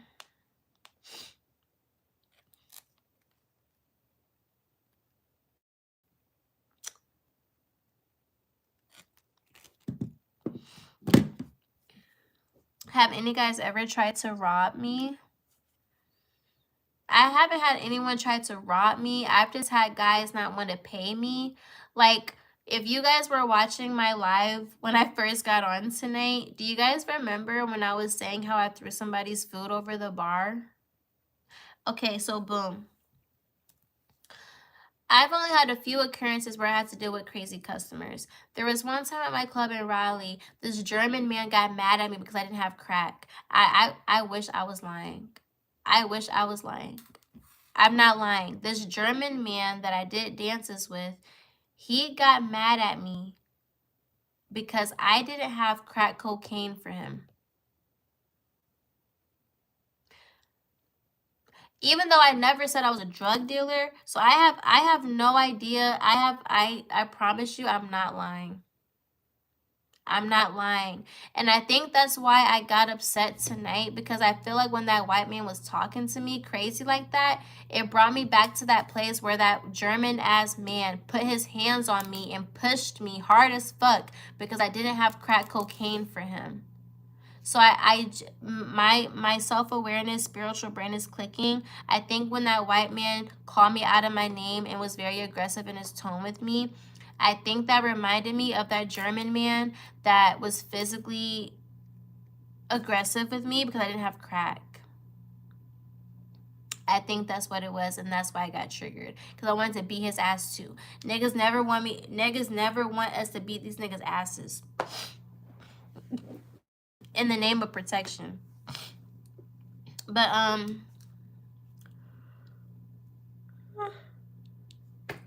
I keep yawning. I'm getting sleepy. But yeah, so that experience happened. There was one experience at my club here in Atlanta when I first started working there. This guy called me an ugly bitch because he owed me $40. $40. There was another incident where this man didn't want to pay me what he owed me, even though I asked him once we got to $200 if he wanted me to keep going. And he said, yeah, keep going. So now at this point, you owe me $240, $260. And then he wanted to lie about it. And then I was really upset with the foreman because he didn't do shit to get my money. And instead, they wanted to go off of how long I dance on video. And I'm like, you trying to go off how long I dance on the video camera as if the DJ plays 3-minute songs. I work here. I have to dance to these songs. You don't think I know when the DJ is only playing a minute and a half of a song or merging one song into the next? You don't think I would know that? I asked this dude, I'm like, now why the hell? Actually, it was $230. It was $230. I asked him, I'm like, now why would I lie about $230? That's a very specific number. If anything, I would have said $250. I would have rounded that bitch up to $250. $230? $230? You think I'm lying about $230? Are you crazy? You are, weirdo. And it's weird because the first time he met me, he paid me over $200 like it was nothing. So that's why I'm confused. You come and see me again, now you acting funny. Are you cool? So when the floor man was like, well, it shows on the camera you danced this long. I don't care how long it showed I danced. That's not how many songs I did. Then you want to go ask the DJ, hey, how many songs did you play? As if he keeps track of it all. At the end of the day, when niggas is transitioning sets, they're not playing full 3-minute songs. And that's one thing about Atlanta. Considering the fact that we are fully nude and because of how cheap the dances are, we are not dancing the full 3-minute songs. Okay? And also, let me put this disclaimer in as well. What I also like about these clubs is you do have people that are more prone to spend a lot of money because of how cheap it is. You have the guys that don't even want you to get fully naked. You have the guys that also want you to dance far away from them, or you have the guys that are really, really sweet and they'll keep you for an hour, 2 hours, buy you hookah, food, drinks, and just hand you money. I had a guy hand me $600 before at the bar. I've gotten $1,000 at the bar before. Like, Atlanta clubs aren't all that bad. It just teaches you how to get money in a different way. But you still gotta like hustle and get your shit. Considering how cheap it is, you should really get your funds. Get your funds. But yeah, so that was the 230 guy. And then we had another guy in VIP. He didn't want to pay me. He didn't want to pay me. He thought that he was gonna have sex with me. And I told him, I'm like, I never told you that I was going to have sex with you. I never told you that. I don't tell these dudes that, just for the record. As a woman, you have to learn how to say things, okay? But I also make it very evidently clear because you also don't know who's a cop. I'm not effing you in this back room. And I say that I don't give a fuck about money that much. I'm a VIP girl. You either gonna go back there with me or you're not. You know what I'm saying? People are going to enjoy their time with me regardless. And I really feel like dudes just want to see what they can get away with because they think that that's what they need to do to have a good time is have sex. No, you don't need to have sex to have a good time. If you think like that, then you're just very hypersexual. But or simply you're just a man. But whatever. So what's the point? But yeah, so back to the dude. Yeah, he thought that he was gonna get that even though I didn't say that we were gonna do that. So then He had the nerve to try to not pay me. And this is when I learned to get the money up front every single time, even if they look like they're going to pay you, even if it's a regular, get your money up front every single time. So that situation taught me how to do that, because he tried to play me. And so then I sat on his lap, I picked up his wallet, and I went to go get my money out of his wallet. And then he had the nerve to snatch his wallet back from me and be aggressive with me, like I was the one in the wrong. He was like, "You have no right to put your hand in my wallet. You have no right to lie to me and not pay me, and I've already been back here with you. I don't give a fuck." But then again, these people want to be in favor of the customers. Worst manager. I was not fucking with manager for a long ass time after that. Like, he was still trying to say hi to me, but I was not fucking with him. He literally was like, he can easily call the police and press charges to say that you were stealing from him. And I'm like, this nigga literally thought that I was finna fuck him back here. And you guys have a whole sign that literally says prostitution is not allowed. So why the fuck are y'all getting mad at me for doing what y'all said not to do? Make it make sense, because it don't. But I digress. So that was that situation. And then we have this other situation where this old ass man didn't want to pay me. I think it was $180.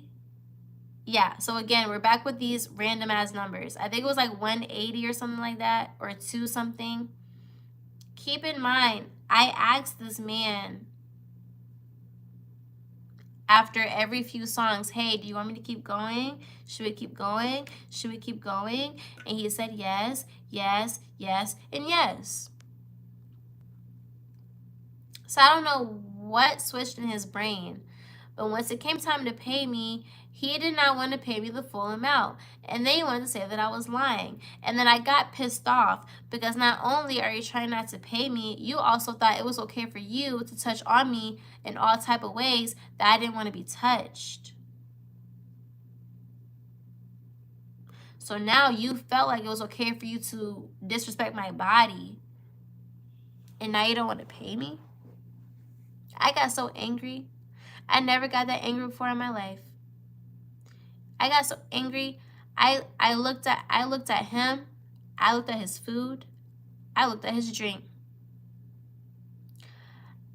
I was like, one of these things is going to get thrown at you if you don't give me my money. And then I had to think about it. Let me not lose my job. So what do? I picked up his food. Because what I tried to grab my money. He tried to push my hand away. Don't touch me. Don't touch me. So you know what I did? I picked up his food that he just got from the kitchen, and I threw that bitch over the bar. And I walked off. Attitude, walk off. Because play with somebody else. Play with somebody else. And he got so mad, he didn't show up for months. He just started coming back. And then I'm like, oh, he's back. Surprised to see you here. But now, do you guys see, like, niggas really, like, you know, they really think they could try you. They really think they can try you. You know what I'm saying? And like I said, I'm not an angry individual. It takes a lot to get me there. So that's why when all that stuff happened at Johnny's Hideaway tonight, it really just blew me. It really blew me. Because it's like, I really could have beat your ass.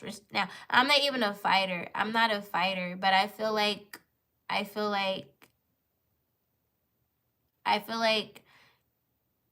anybody can know how to fight if they have a lot of built up anger or a lot of built up emotion, and then you end up just releasing it on somebody. And I feel like it's not the smartest thing to instill harm onto other people when you are hurting. I don't believe in doing that. You know what I'm saying? But y'all people really need to learn how to stop fucking with people. Because y'all gonna come across the right one that ain't got shit to lose. And that's gonna be the end of you. So, Moral of the story, pay people their money. Don't be disrespectful, and everything's gonna be fine. I'm a Gemini. Don't piss me off. I'm very calm, cool, and collected, but please don't piss me off. But I don't get easily triggered either. Like I don't get easily triggered. I don't get easily triggered. Just don't be disrespectful. So honestly, there's 2 bouncers at my club. There was only 1 bouncer that I've ever gotten my money back from. And it wasn't the nigga that made me have to settle for what that dude wanted to give me instead of the full 230. I'm a June Gemini. I'm a June Gemini.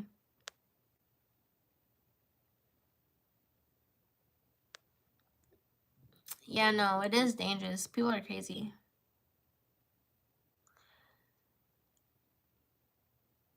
How comfortable would I be with a completely blind person touching my face? I don't like people touching my face.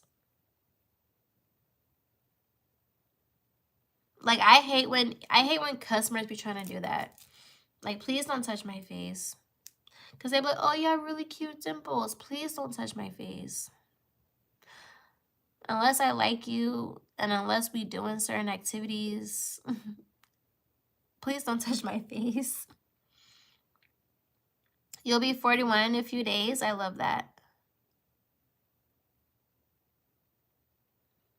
That's why often to be in the moment and not realize that bill rising like a motherfucker. And it's crazy because that's why at the clubs they say to not stack dances. Like, you have some guys that will keep going. And this is what's crazy. I had a guy get offended because I literally was asking him if he wanted to keep going. And I had to tell him, like, stop taking it personal. But there's people out here that literally complain over $20. So, like, I'm just trying to make sure shit's good. Nothing personal. I just don't want to get pissed off and throw food at you or a drink on you today. So I'm just, but some guys get offended if you keep track of dances. Like, they're just like, I got you, like, you good, you know. But some people also keep tabs of everything. They want to know, hey, where are we at? I lost count, you know.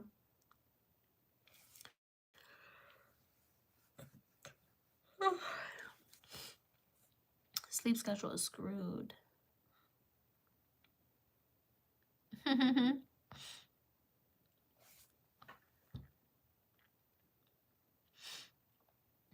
Yeah, I don't know. I don't know. I gotta cleanse my energy. Cause that shit was crazy. I never like cried and got that angry in a club before and told somebody fuck you over and over again. I really think he brought me back to that place with that German man. I really do. But then also again, like I said, I've never experienced no shit like that before. I never experienced somebody of another race being so disrespectful towards me. And you know that I can't do nothing. Had I been crazy, I would have met that nigga outside. Had I been crazy, if I would have played my cards right, I could have been fake as fuck. I could act like I liked him. What's your phone number? Remember how I was on live last week and I found them folks? Yeah. Remember how I told y'all I found my scammers' information? Yeah. Yeah. I'm kidding. I'm kidding. You'll be 18 in 2 days. Happy early birthday. But yeah, y'all. You love me. I love you too, Hornet. But yeah. I wanted to tell you guys how my night went. I wanted to tell you guys how my night went. It was pretty crazy. It was pretty insane. Don't go to Johnny's Hideaway. Fuck that place. We strayed off of it. We strayed off that dark place that got a lot of shit going on. But yeah, I'll be back on here another day. Yeah, no, it is weird. Like, the club that I was working at, they had pool tables in the club, and niggas would literally go in there, play pool, and not tip anybody. I remember a customer came in there. A customer came in there, and he was like, I've never been in a club where men were making money, where the women make money. I was like, oh my God, why would you say that? I was like, why would you say that? But I'm like, damn, that's crazy. Because that's true. If these people aren't enforcing niggas to spend money, then they're not going to spend it. And then I also learned that they care more about their bar sales. I said, oh, okay. But yeah, they're weird. I don't know why that's so normalized now. And then people keep wanting to talk about the economy this, the economy that, the economy this, the economy that. Niggas spend money on stupid shit every day. My perception of money is so different. People spend money on stupid stuff every single day. Every day. Every day. A lot of people just want to see what they can get for cheap or for little to none.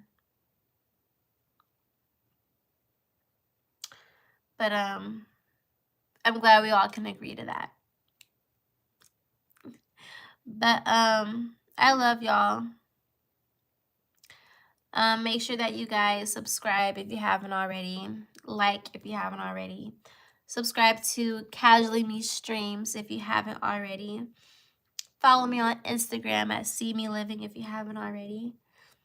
If you have Cash App, you can always support your girl at $. And you can see it right there. If you guys want to send me something.